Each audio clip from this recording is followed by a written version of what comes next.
Salam sigap dan shalom.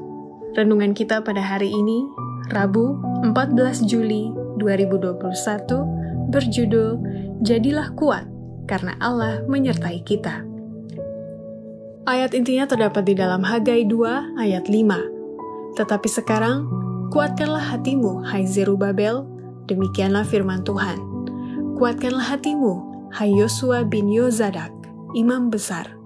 Kuatkanlah hatimu, hai segala rakyat negeri, demikianlah firman Tuhan. Bekerjalah, sebab aku ini menyertai kamu. Demikianlah firman Tuhan semesta alam. Pena Inspirasi menuliskan yang dimaksud dengan judul renungan kita pagi ini, Jadilah Kuat, karena Allah menyertai kita. Sebagai petunjuk bagi kita untuk menghadapi hari esok dengan berani adalah sebagai berikut. Pertama, orang yang ingin kuat dan Allah menyertainya, bila mana orang itu berpegang teguh pada kesaksian yang hidup akan kebenaran. Biarlah imanmu disokong oleh firman Allah. Peganglah dengan teguh kesaksian yang hidup akan kebenaran. Berimanlah kepada Kristus sebagai juru selamat pribadi. Ia sudah dan akan tetap menjadi batu zaman kita. Kedua, orang yang ingin kuat dan Allah menyertainya, bila mana orang itu senantiasa berakar dan bertumpu pada Kristus dan mengkhotbahkan Kristus yang tersalib sebagai kebenaran orang percaya. Satu-satunya cara dengan mana manusia dapat bertahan teguh dalam peperangan itu adalah dengan berakar dan bertumpu pada Kristus. Mereka harus menerima kebenaran sebagaimana yang ada dalam Kristus. Dan hanya jika kebenaran itu disampaikan, maka hal itu dapat memenuhi kebutuhan jiwa. Mengkhotbahkan Kristus yang tersalib, Kristus kebenaran kita, itulah yang memuaskan jiwa yang lapar.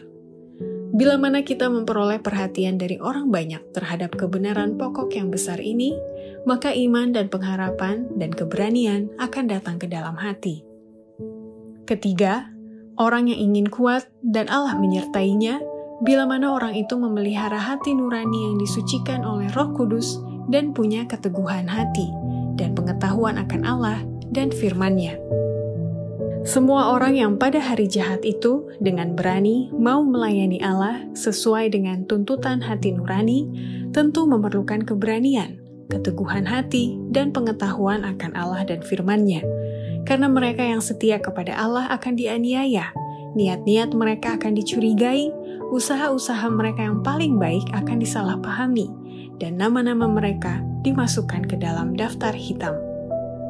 Keempat, orang yang ingin kuat dan Allah menyertainya, bila mana orang itu berpegang teguh pada pekabaran 3 malaikat Tuhan dan setia memajukan pekerjaannya di dunia ini.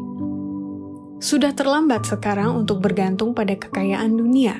Tidak lama lagi rumah-rumah dan tanah tidak akan berguna lagi bagi siapapun, karena kutuk Allah akan semakin parah menimpa bumi ini.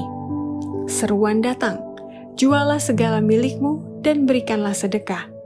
Pekabaran ini harus dipegang teguh dan mendesak hati orang banyak agar harta benda Allah sendiri bisa dikembalikan kepadanya melalui persembahan-persembahan untuk memajukan pekerjaannya di dunia ini.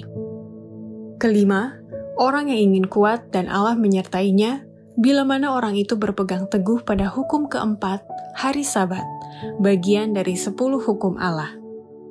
Kita harus mengambil pendirian yang teguh bahwa kita tidak akan menghormati hari pertama dalam pekan sebagai Sabat, karena itu bukanlah hari yang diberkati dan disucikan oleh Tuhan. Dan dengan menghormati hari Minggu, maka kita pasti menempatkan diri kita pada pihak si penipu besar itu. Bila mana hukum Allah tidak diberlakukan lagi dan kemurtatan menjadi dosa nasional, Tuhan akan bekerja demi umat-Nya. Demikianlah renungan kita pada hari ini. Kiranya Tuhan memberkati kita semua.